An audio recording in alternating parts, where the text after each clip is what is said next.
आगे खबर अरुणाचल प्रदेश के सुबनसिरी से, जहां लैंडस्लाइड की वजह से एक बड़ा हादसा हो गया। भूस्खलन की चपेट में आने से 4 लोगों की मौत की पुष्टि हुई है, जबकि कई लोगों के लापता होने की खबर है। लैंडस्लाइड के बाद पुलिस, दमकल और एसडीआरएफ की टीम लगातार रेस्क्यू ऑपरेशन भी चला रही है।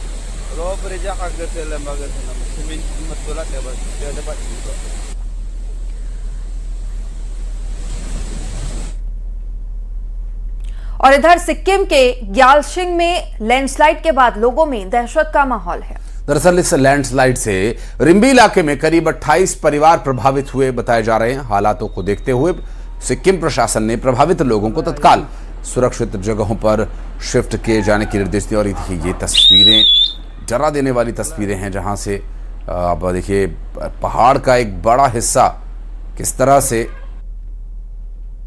खिसक कर नीचे आ गया और कई पेड़, मिट्टी का कटान देखने में ही भयावह लग रहा है। और इस लैंडस्लाइड की वजह से कई लोगों को बचाया गया, तो कई लोगों को यहां पर सुरक्षित स्थानों पर जाने की अपील की गई है। ये ग्यालशिंग सिक्किम से सामने आई तस्वीरें इस वक्त आपकी स्क्रीन पर।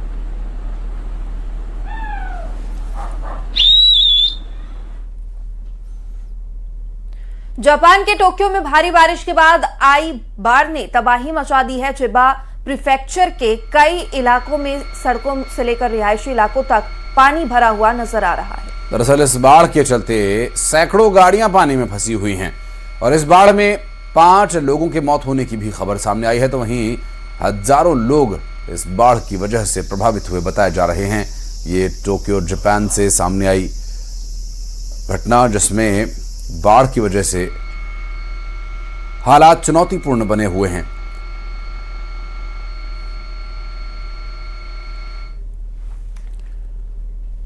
तो वहीं डिंडोरी में भारी बारिश से साकुल नदी पूरी तरह से उफान पर है।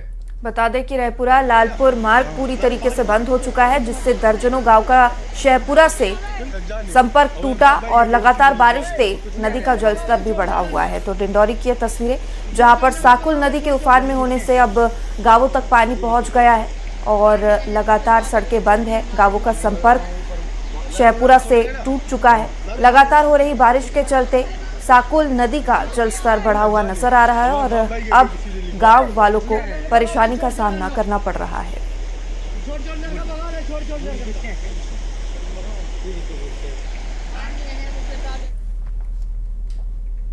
पन्ना जिले के सिमरिया तहसील में लगातार हो रही बारिश के चलते नदी नालों पर उफान है। आपको बता दें कि इस दौरान निवारी गांव के पास नाले में मछली पकड़ने गया एक शख्स पानी के तेज बहाव में बह गया और घटना की सूचना मिलते ही एसडीआरएफ की टीम मौके पर पहुंची और सुबह से लगातार रेस्क्यू ऑपरेशन चलाया जा रहा है। लगातार बारिश और तेज बहाव की वजह से रेस्क्यू टीम को भी काफी मुश्किलों का सामना करना पड़ रहा है।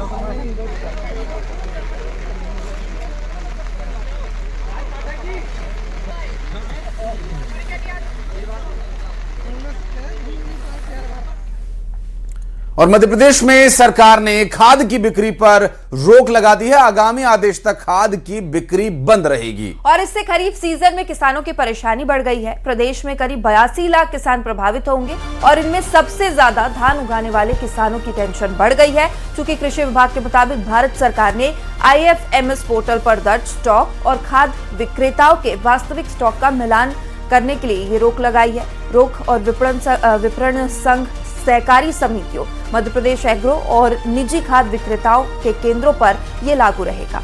ये फैसला ई टोकन व्यवस्था के विरोध में किसानों के आंदोलन के बाद लिया गया।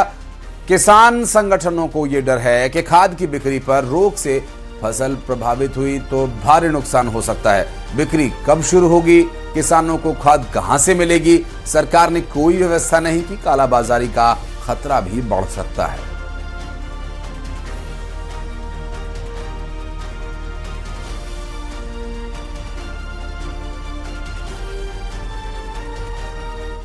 और बढ़ते आगे खबर अनूपपुर से, जहां बच्चे के बाल पकड़कर खींचने वाले कर्मचारी पर अब सख्त कार्रवाई की गई है। नगर परिषद कर्मचारी पर एक्शन लिया